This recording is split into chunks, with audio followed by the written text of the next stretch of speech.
pagkasama mo talaga gutom tapos wala kayong pagkain sa bahay, no? So wala kang magagawa kundi samahan siyang lumabas at maghanap ng mabilihan ng pagkain. Kaya ayan, hating gabi na nasa labas pa kami.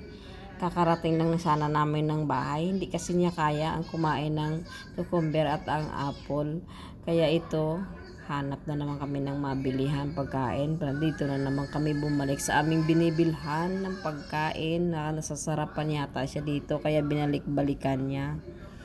Oh, so namimili na siya ng mabibili niyang pagkain.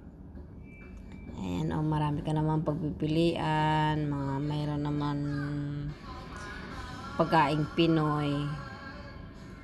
So, ayan, ang amin nabili. Ang akin lang ay maiinom lang ng malamig, no? Okay na ako dyan kasi kumain na ako tinapay at nag-inom ng Milo. So, nandito na kami sa bahay. Nakarating na kami. Ito na yung pagkain ko sana. Ayaw niya. Ayan, binigyan niya rin ako ng isang hiwang manok. At sa kanya isang hiwa din. So, kain na tayo guys. Habang siya ay manonood ng pelikula.